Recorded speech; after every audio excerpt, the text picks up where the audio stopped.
Tout aussi inutiles étaient les grandes offensives terrestres.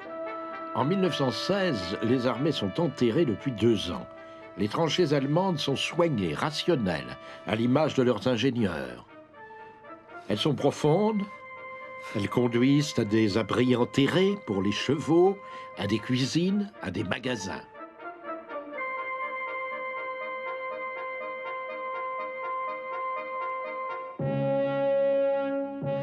Les Alliés doivent reconstituer leur stock de munitions et attendre des armes lourdes. Ils s'enterrent à leur tour sans réaliser qu'ils devront encore, pendant 2 ans, vivre dans la boue. Les canons, les mitrailleuses sont aussi enterrés, chaque ouvrage couvrant un secteur. La guerre est gelée. Les généraux n'y peuvent rien. Et cependant, ils préparent sans cesse des offensives, toutes vouées à de sanglants échecs. L'opinion publique accueille très mal, quand elle en est informée, ces massacres inutiles, ces pertes innombrables.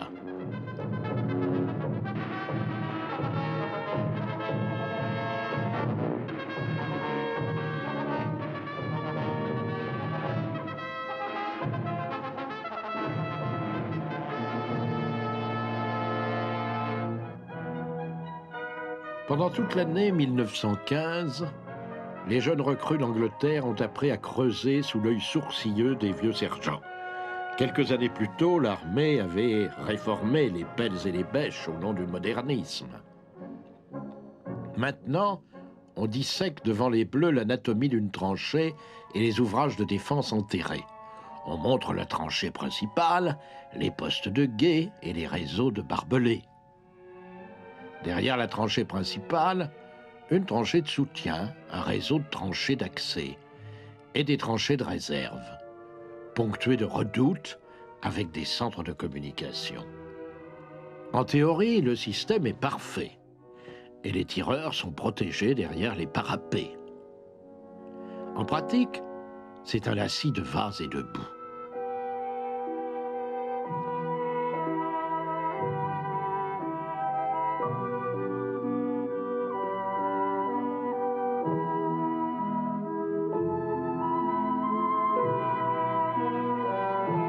Les Allemands ont choisi de creuser dans les sols plus élevés. Dans quelques secteurs, le drainage de leurs tranchées est assuré vers le bas, où les Alliés ont creusé les leurs. Jamais ils n'avaient plu autant sur la terre de France. Les paysans disaient que c'était à cause des tirs d'artillerie qui crevaient les nuages. Il y a de l'eau partout, mais bien peu d'eau utile. Elle est polluée par le chlore des obus à gaz. L'eau qui est livrée aux premières lignes sert à la consommation, pas question de l'utiliser pour se laver. Un correspondant de guerre évoque l'odeur tenace d'une humanité qui ne se lave pas. Le front vit dans la crasse et dans la boue.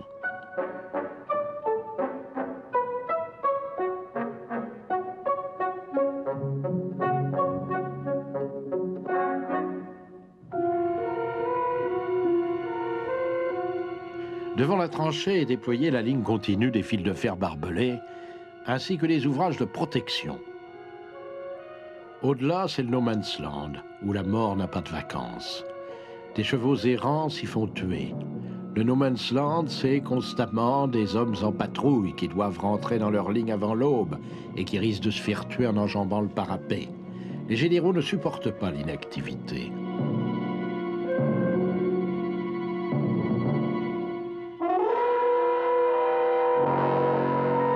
Ils envoient constamment des hommes en patrouille, par exemple, pour faire des prisonniers et les interroger.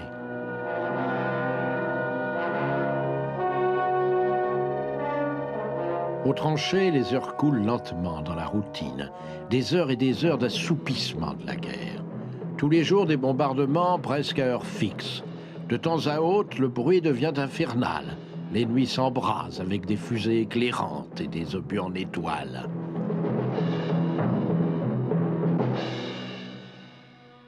Le fantassin finit par aimer sa tranchée, une maison qui est sa coquille, son nid. Il réalise qu'il est devenu comme un animal. Quand il doit dormir les bottes aux pieds, les vêtements détrempés collant au corps, dans la boue infestée de rats et de vermine, la sinistre boue dont les poilus ne peuvent se dépêtrer. Pour les blessés, ni plasma, ni sulfamide. La malédiction des tranchées, c'est les shrapnels et les éclats d'obus.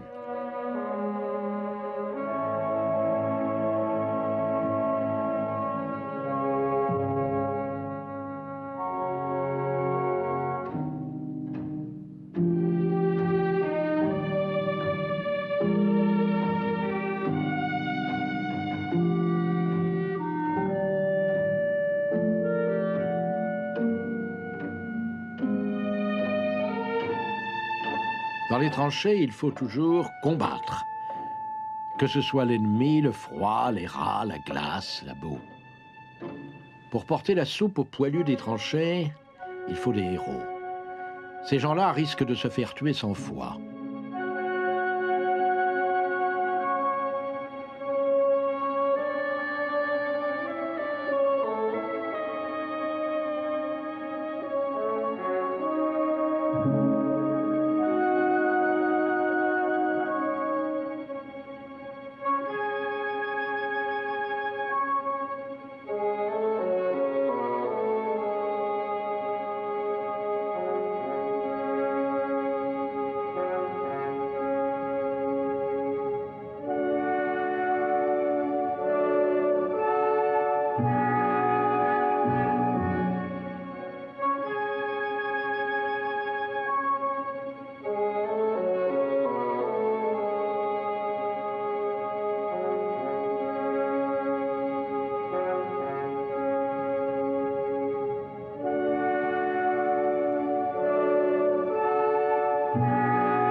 Une chanson du front dit « La guerre n'a pas de répit ». Ce n'est pas vrai. Les troupes sont périodiquement retirées des premières lignes pour aller au repos dans un village français de l'arrière immédiat. On y soigne l'hiver, les pieds gelés.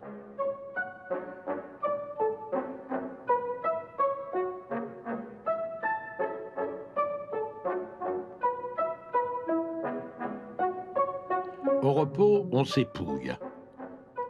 L'immunité ne dure pas longtemps, même après le bain le plus chaud possible, malgré la lessiveuse où l'on fait bouillir les vêtements. 24 heures plus tard, dans la tranchée, les totos sont de retour avec les rats. Et personne n'a jamais réussi, même avec des chiens et des chats, à se débarrasser des rats.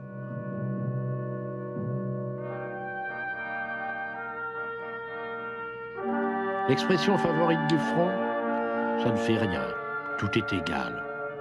Mais à quoi bon faire la fine bouche? Chacun dort à la même enseigne. Pas de privilèges, pas de chichi, tous égaux, c'est la camaraderie des tranchées.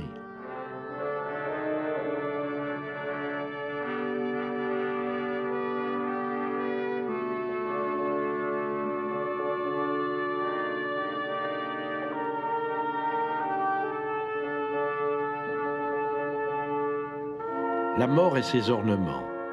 Elle est si proche qu'elle devient impersonnelle. Les morts peuvent rester sans sépulture pendant plusieurs semaines dans le No Man's Land. Avec le drapeau blanc, on finit par les évacuer. C'est plus dur d'enterrer les copains que de les voir mourir à l'attaque.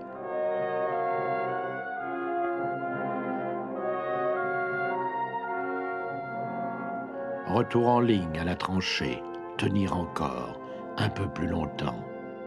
Les généraux ne renoncent pas à briser la ligne ennemie. Ces gens-là ne renoncent jamais. Ils retrouvent leurs vieilles ruses, ils en inventent d'autres. Il y a les sapes et les sapeurs qui creusent en dessous du No Man's Land, Quelle joie de faire exploser une mine sous les positions ennemies et d'ouvrir une large brèche.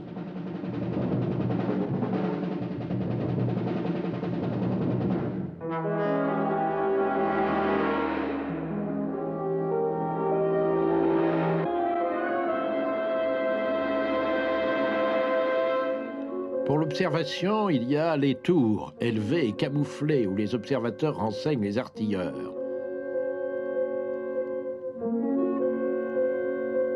À moins de 2 km des lignes, ancrées au sol, les saucisses ou ballons d'observation. Dangereux, très dangereux. L'hydrogène s'enflamme facilement. Quand les chasseurs ennemis surgissent, il faut sauter en parachute ou brûler vif. On préfère encore sauter.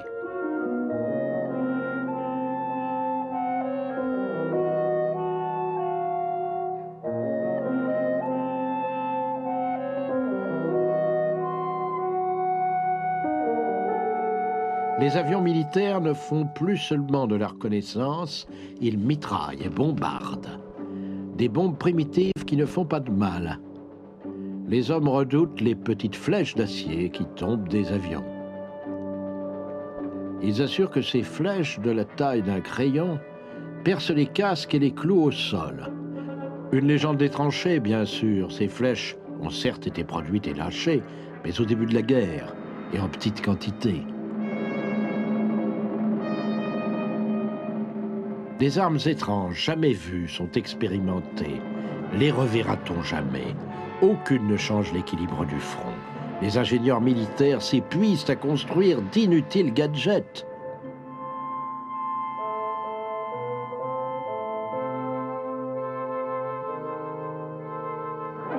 Même les lance-flammes, cette invention diabolique allemande, ne change rien parce qu'ils ne sont utiles que quelques secondes. Les gaz asphyxiants, avec le vent, peuvent se retourner dans les lignes d'où ils ont été lâchés. Aux premières attaques, les Français et les Canadiens n'ont eu que leurs mouchoirs trempés d'eau pour se protéger. Les Anglais et les Français mobilisent tous leurs chimistes et parviennent à fabriquer aussi des gaz. La guerre est désormais masquée. 1 million de blessés ou de morts par gaz. Pour échapper au fléau, il faut naturellement porter le masque. Mais les masques arrivent trop lentement sur le front.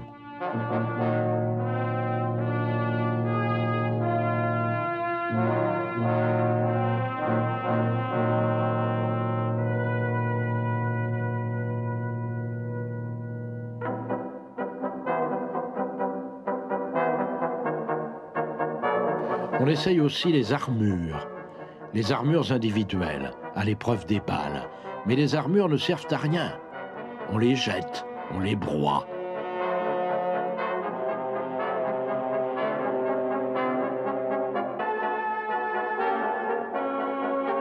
Entre autres gadgets, les Français inventent un bouclier mobile poussé par un fantassin rampant vers les lignes ennemies. Encore une invention tout à fait inutile. Entre deux offensives, il faut bien passer le temps et faire oublier les horreurs de la guerre.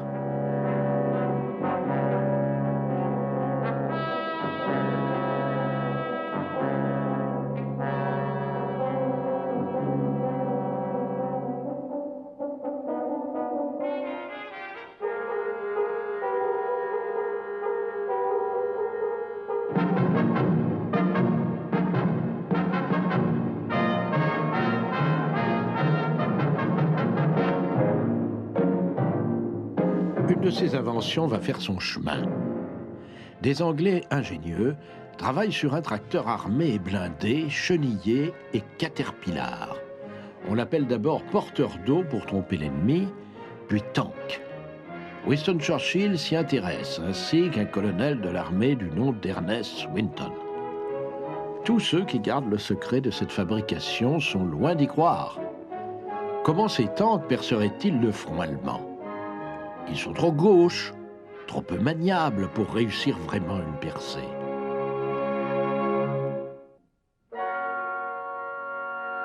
Octobre 1915. Premier essai pour les tanks. Ils sont gauches et lourds, ils avancent à la vitesse d'un homme au pas. Mais ils peuvent franchir les fossés et les trous de but. Ils avancent partout où les voitures s'arrêtent. Les généraux anglais du front sont sceptiques. Ils auront chassé les Allemands de leurs tranchées, disent-ils, bien avant l'arrivée des chars. À quoi bon des chars? On a besoin d'hommes dispos, d'hommes de renfort. Et ils arrivent de tout l'Empire, même d'Australie et de Nouvelle-Zélande.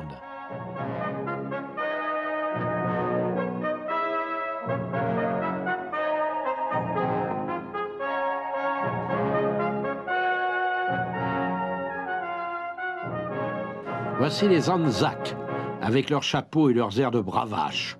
Les Canadiens, les Indiens, les Sud-Africains, les Écossais en kilt, appelés par l'ennemi les filles de l'enfer. Les grandes parades d'infanterie, prêts pour le grand coup. La dernière course, celle qui doit définitivement percer les lignes ennemies.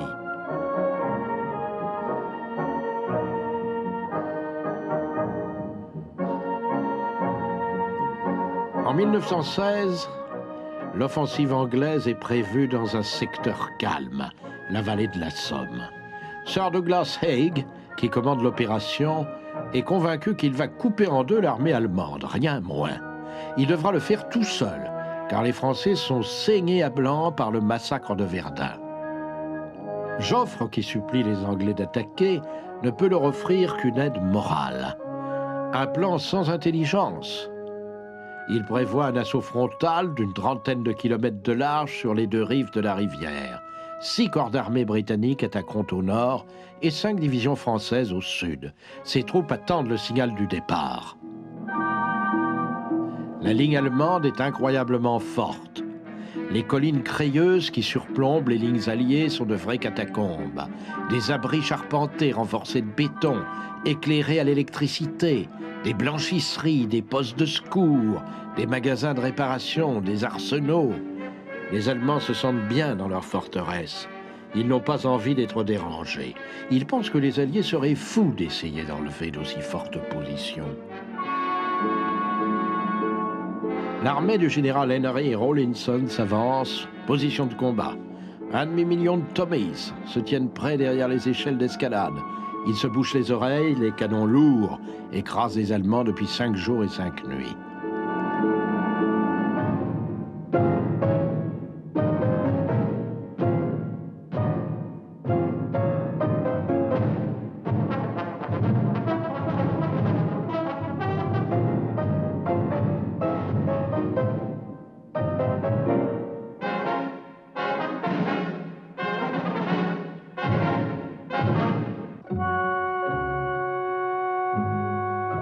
Un soldat anglais attend le signal de l'assaut. Dans 20 minutes, se dit-il, je serai mort. Dans 15 minutes, je serai mort. Top! Les hommes s'élancent, courent, tombent fauchés par les mitrailleuses. Le premier jour est un désastre.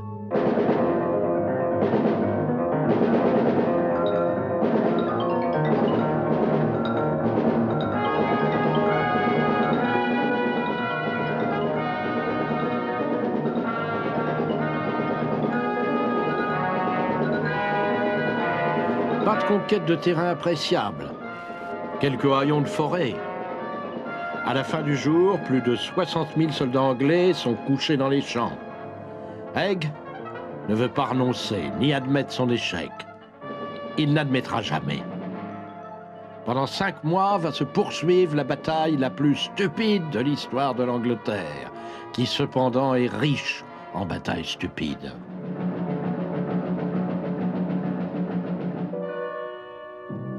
Juillet 1916. Rawlinson croit apercevoir une brèche dans le dispositif ennemi. Il ordonne à 4 escadrons de sa cavalerie indienne de charger. Les rafales de mitrailleuses, naturellement, couchent les cavaliers dans un champ de blé.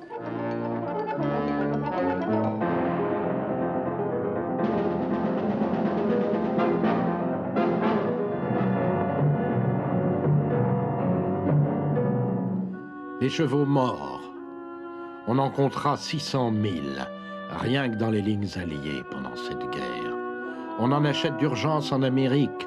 On capture même les chevaux sauvages, les Mustangs, qui sont livrés sans licou. Dès le premier jour de la bataille de la Somme, l'infanterie allemande contre-attaque. Sous la protection d'un tir d'artillerie savamment minuté, les troupes avancent et tombe sous le feu anglais. Nouveau massacre.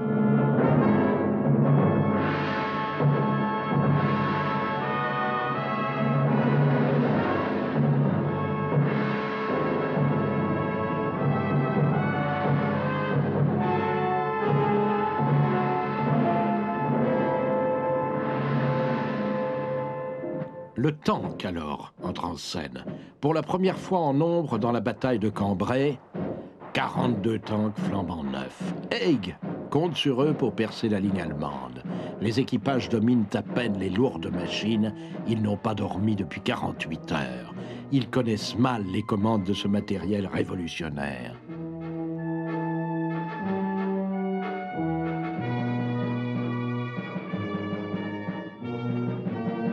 À la vue des chars, les Allemands paniquent. 4 mastodontes traversent les lignes de part en part.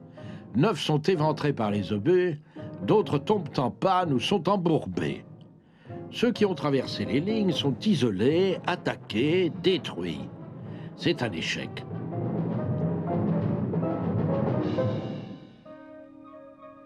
Jusqu'à mi-novembre, le massacre se poursuit dans le désordre, sans aucun bénéfice. Le général Haig comprend enfin la vanité de ses espoirs et la folie d'un tel sacrifice. Les Britanniques comptent leurs pertes, 401 000 soldats. Les Allemands n'ont perdu que 235 000 combattants. La proportion est de 2 contre 1. Il faut arrêter les frais. Il est clair que sur le front de l'Ouest, la décision ne peut pas surgir.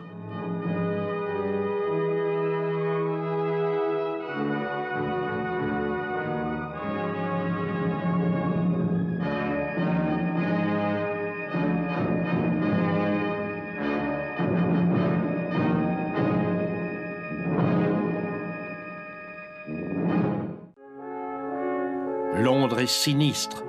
Les visages des passants sont fermés. Le pays peut seulement nourrir sa population de la nuit du vendredi jusqu'au lundi matin. Pour les autres jours de la semaine, il faut importer des vivres. Les lignes du ravitaillement sont attaquées sans relâche par les sous-marins. Pour utiliser les stocks défaillants de vivres, pour être certain que les enfants au moins pourront se nourrir, le gouvernement sert des repas préparés dans les cuisines nationales. Il impose le rationnement pour toutes les denrées. Seul le sucre est maintenu en vente libre jusqu'en 1918 pour ne pas désespérer les pauvres. Faire la queue devient une routine. Les pommes de terre sont si rares que les riches en offrent plutôt que des fleurs aux maîtresses de maison.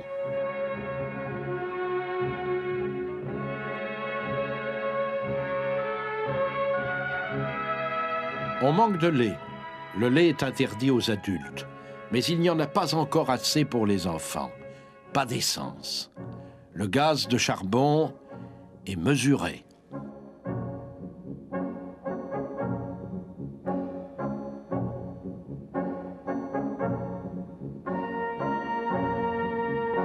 Une génération entière de citoyens britanniques est balayée par les pertes de la guerre. En 1917, seuls les vieux, les femmes et les enfants tiennent le front de l'intérieur.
Les collégiens préparent leur départ à la guerre.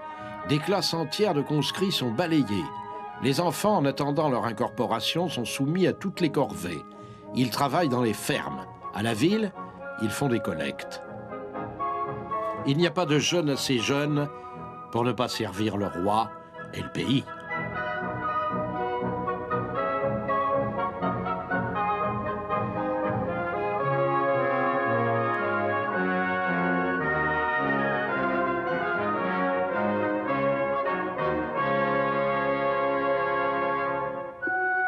La dernière illusion tombe. Pas de sécurité sur le front intérieur. Les zeppelins, les aéroplanes tiennent le ciel. Au début, les gens sortent dans les rues pour les voir. Bientôt, ils se cachent à leur approche. En 1917, 3000 civils sont tués ou blessés par les bombes tombées du ciel.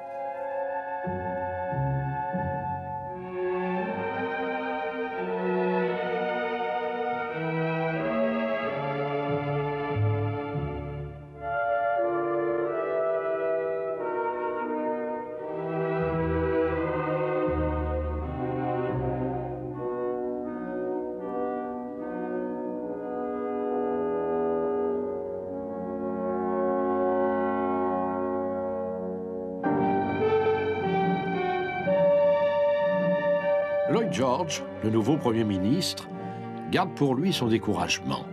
Il paraît en public dynamique et résolu. S'il exige des sacrifices du front de l'intérieur, il veut diminuer les pertes en France. Il prétend enlever la conduite de la guerre à ses généraux. Il n'a pas confiance en eux. Il est très attentif aux décisions du chef du corps expéditionnaire britannique qui lui paraît incompétent, Sir Douglas Haig.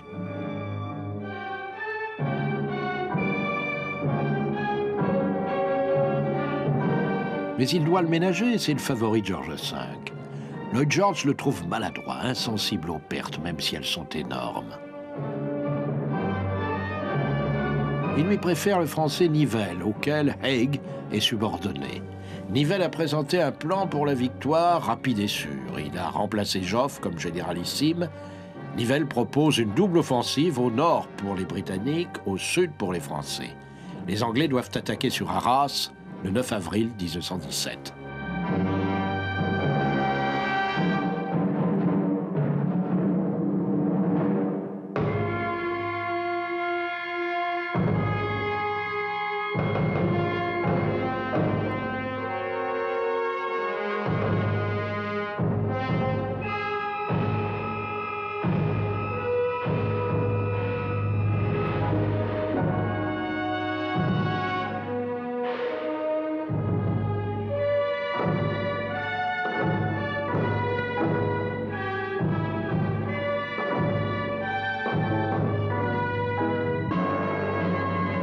La rupture du front, c'est la vieille balançoire des généraux.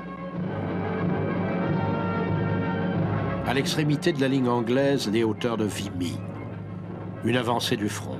Déjà des milliers de victimes. Les Canadiens sont chargés de s'en emparer et de s'y enterrer. C'est un enfer. De très lourdes pertes. Mais Nivelle qui a promis la victoire en 48 heures. Il ne se soucie ni de la surprise, ni de la météo. Sans importance, dit-il, pour une armée décidée à vaincre. Le polytechnicien Nivelle a fait ses calculs. Le coup ne peut pas manquer. C'est du moins ce qu'il dit.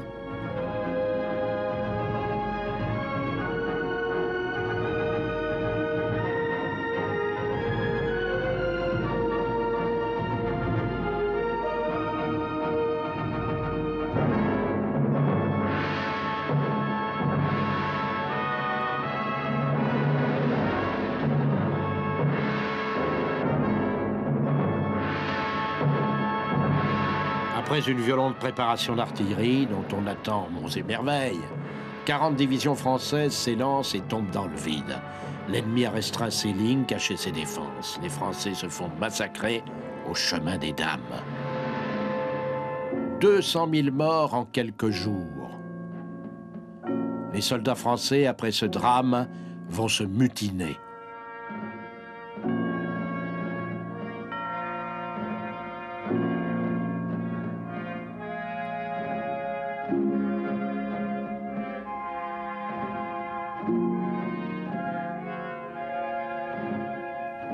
Ils veulent désormais faire la grève de la guerre.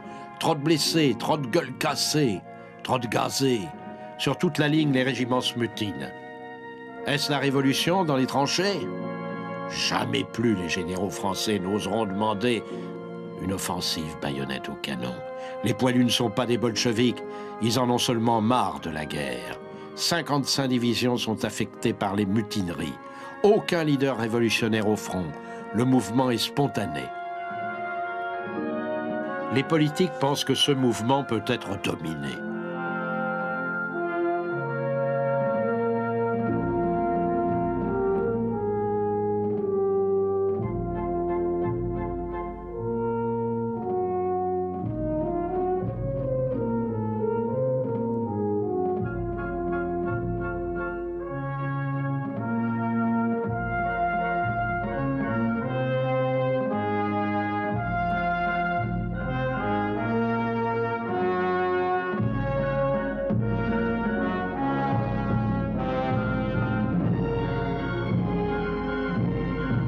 C'est Pétain qui prend les choses en main. 554 condamnés à mort, mais seulement 45 exécutés. Pétain revoit le régime des permissions et la rotation des unités en première ligne.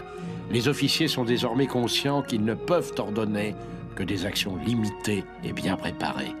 Ils doivent reprendre en main la troupe, lui rendre sa confiance dans le commandement. Les officiers anglais doivent aussi faire face à des révoltes.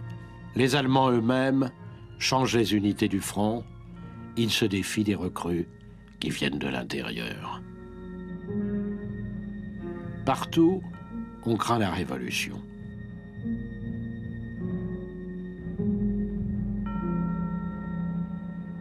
Adieu la vie, adieu l'amour, adieu toutes les femmes. C'est bien fini, c'est pour toujours de cette guerre infâme. C'est à Craon, sur le plateau, on doit laisser sa peau. Car nous sommes tous condamnés, nous sommes les sacrifiés.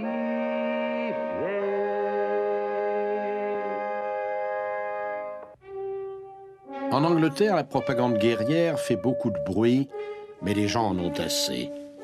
Les prix ont doublé, les sous-marins sont plus actifs que jamais. Les ouvriers sont pris par le recrutement pour remplir les vides des unités. Les manifestations organisées pour soutenir l'effort de guerre ont pour slogan « Gagner la guerre ». Mais qui les écoute encore dans le désarroi des esprits? Ailleurs, on crie « Finissez la guerre ». Les mouvements de protestation explosent un peu partout. Les mineurs votent la grève sur tous les bassins d'Angleterre. Les ouvriers des usines de munitions les suivent.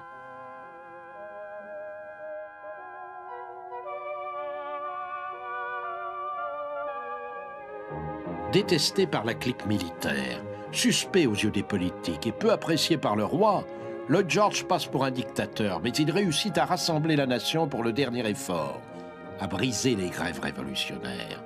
Il engage un conservateur, Churchill, connu pour son énergie. Il était en disgrâce depuis la malheureuse affaire des Dardanelles. Eh bien, il reprend Churchill. Lloyd George l'installe au ministère des Munitions. Le lion est en place. Il n'arrêtera pas de rugir.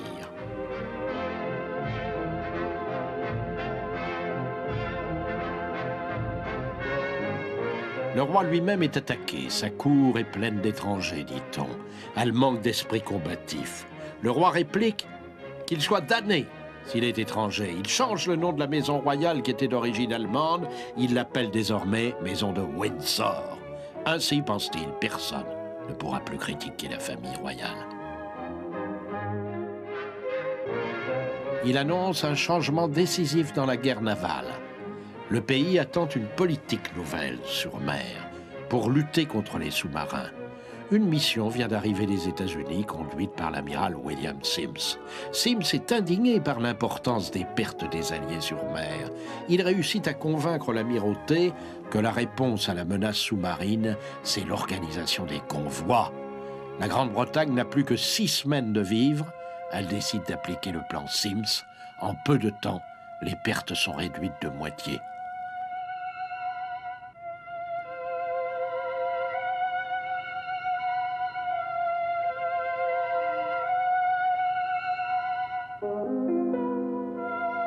Washington est maintenant convaincu qu'on peut envoyer en France une grande armée. Mais celle-ci n'existe pas encore. En attendant les Américains, Haig veut courir la chance de sa vie. On l'autorise à lancer une offensive seulement britannique sur son front. C'est la 3e offensive des Flandres. Un risque politique énorme après la période des mutineries. Haig attaquera sur la ligne de crête de Messine à Passchendaele. Il poussera en avant pour libérer les ports de Belgique et terminer la guerre avant que les Allemands ne percent le front français affaibli. La plus grande opération de creusement de tunnels de la guerre est entreprise à Messine, en face des lignes allemandes. Les mineurs du pays de Galles, le pays de George, viennent renforcer les sapeurs du génie pour réussir la plus énorme opération de sape de toute la guerre. En secret, ils percent 19 tunnels et ils mettent en place 500 tonnes d'explosifs au-dessous des positions allemandes.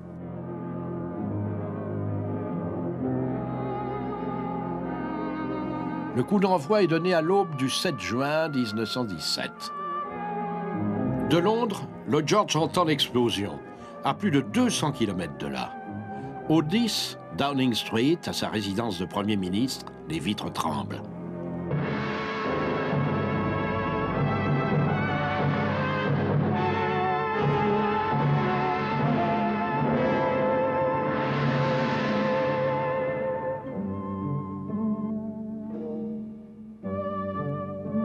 « 20 000 Allemands sont tués ou estropiés. On capture 7 000 prisonniers totalement choqués. Haig demande la permission d'attaquer sur la crête de Passchendaele. Lloyd George d'abord s'y refuse, et puis il s'y résigne. Il a un mauvais pressentiment. La grande offensive commence en juillet 1917 sur un champ de bataille transformé en fondrière par des torrents de pluie et des trous d'obus. Les Allemands sont enterrés.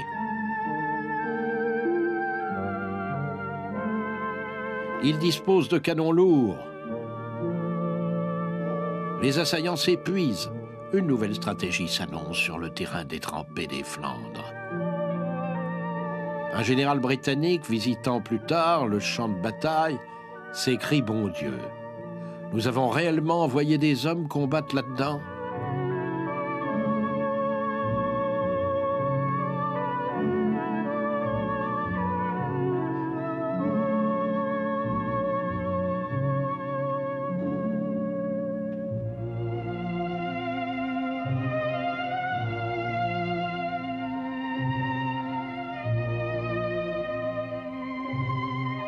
Pendant 4 mois d'automne, la bataille continue sans merci. Haig prétend qu'il a réussi à percer le front. C'est faux. Il a pris le pont de Passchendaele, mais le front n'est pas percé. Et les pertes sont innombrables. Haig est un grand chirurgien, dit Churchill en grinçant des dents. Et il ajoute, sa haute capacité professionnelle l'empêche de voir l'agonie de son patient. «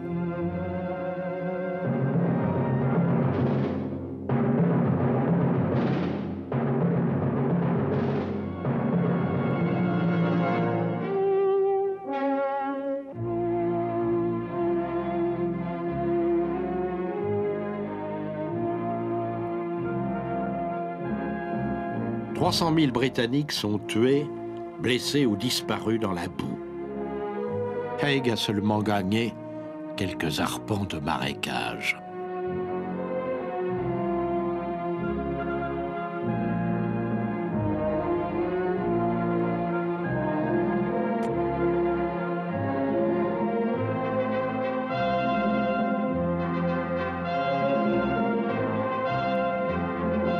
Toutes les femmes d'Angleterre se dévouent pour les blessés et Lloyd George distribue les décorations aux survivants. Il n'a pas pu éviter la dernière offensive de Lord Haig, mais il a du moins évité à son pays martyrisé le plus grand de tous les maux, la Révolution. On peut redouter qu'en 1917, l'Allemagne du Kaiser ne s'y précipite. L'Europe entière va-t-elle tourner au rouge ?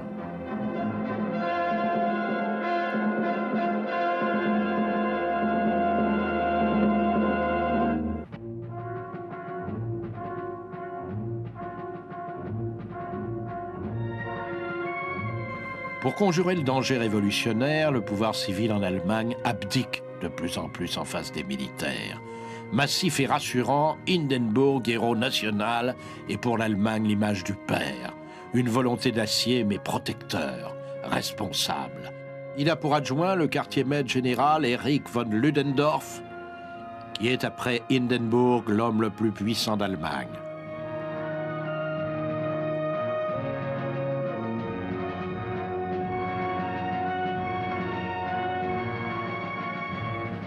Les listes des héros morts ou blessés s'allongent.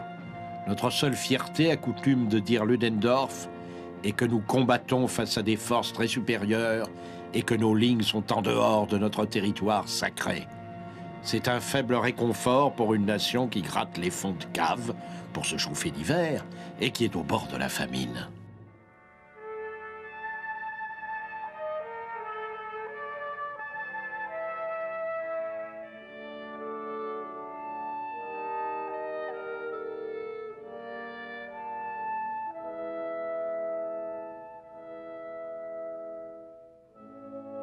Les Allemands sortent tous les jours pour voir afficher sur les portes des mairies les listes des morts, des disparus, des prisonniers.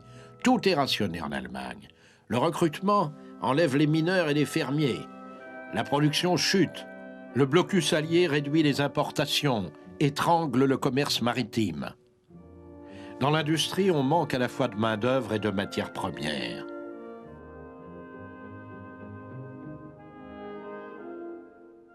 On fait la queue dans les magasins pour obtenir des denrées alimentaires qui bien souvent n'existent plus ou qui sont des ersatz. Les Allemands appellent ce temps l'hiver aux choux. Des millions d'hommes et de femmes mangent des choux. Une ménagère allemande se souvient de s'être gelée, le ventre creux, dans un foyer sans électricité. Le pétrole et l'huile manquent, et même la graisse, pour les bougies.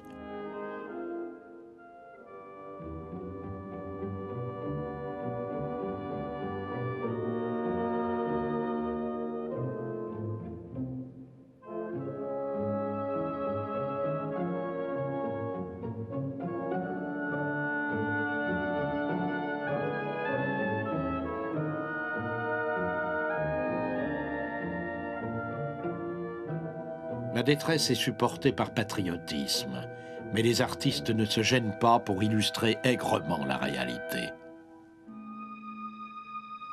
Kate Kollwitz, par exemple, dont le plus jeune fils est mort au front.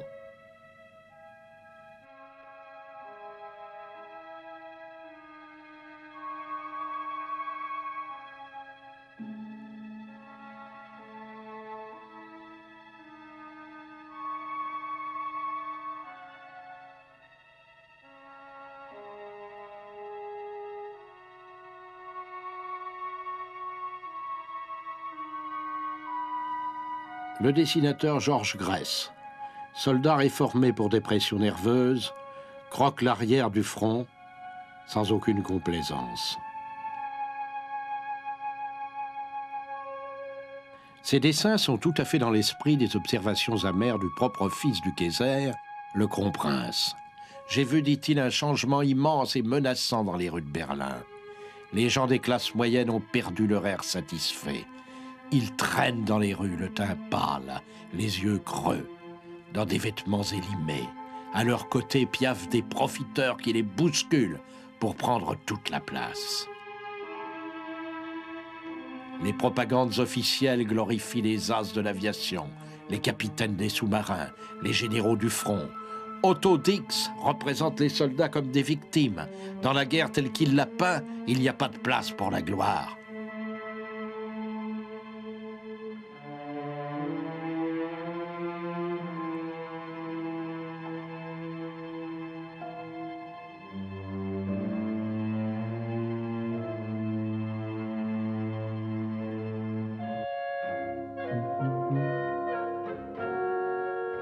Par édit du quartier général, tout ce qu'il y a de meilleur sur le marché doit être réquisitionné pour l'armée. Ludendorff demande au front intérieur de supporter la misère, de faire des sacrifices. Les besoins de l'armée priment. Les citoyens mangent du pain noir, mais ils doivent envoyer des colis aux armées. L'armée a priorité absolue. Ainsi est évitée la révolution dans les lignes.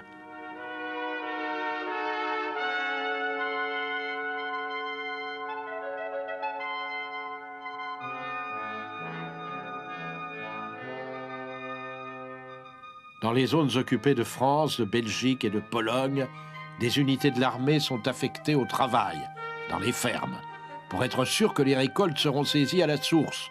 Les Allemands de l'intérieur ne recevront rien de tout cela.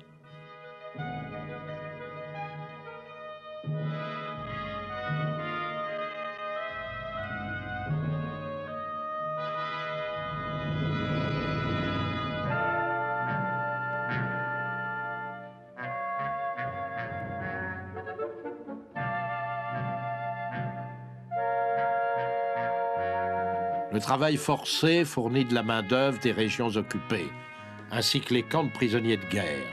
Mais ces travailleurs supplémentaires sont autant de bouches à nourrir, une charge de plus pour l'économie titubante. Et cependant, la main-d'œuvre étrangère est essentielle dans les fermes, dans les usines, et pour entretenir les voies de communication avec le front. Un prisonnier évadé raconte que grâce au colis de la Croix-Rouge, qu'il recevait régulièrement, il mangeait mieux que ses gardiens.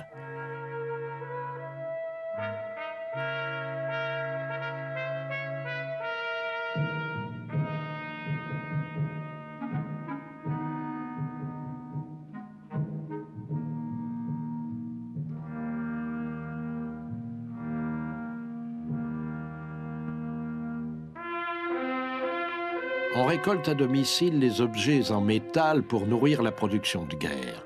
On utilise la ferraille, les batteries de cuisine. Mais les gens donnent aussi leurs anneaux d'or et leurs bijoux, les biens comme les vies.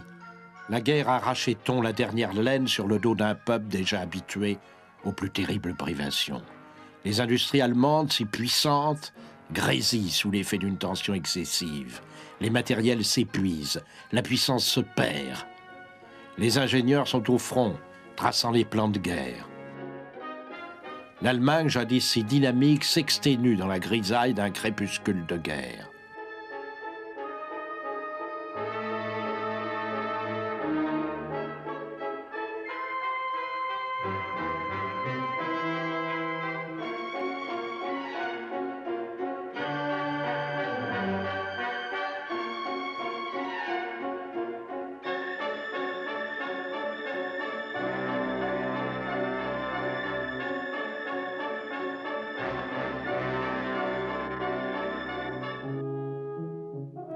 Le Reichstag exprime le mécontentement général.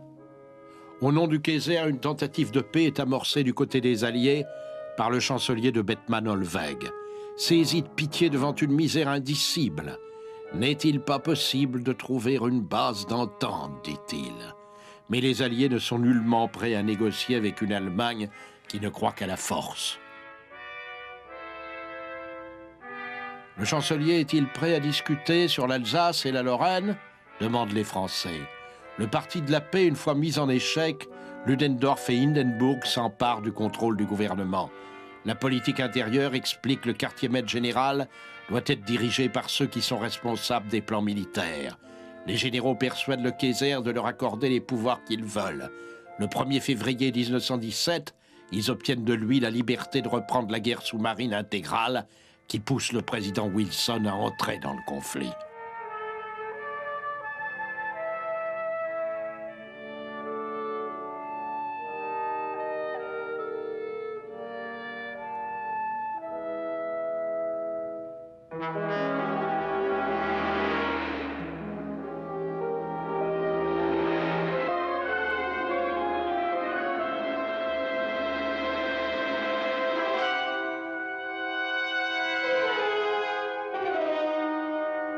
Les Allemands croyaient pouvoir étrangler tranquillement la Grande-Bretagne sans que les États-Unis bougent.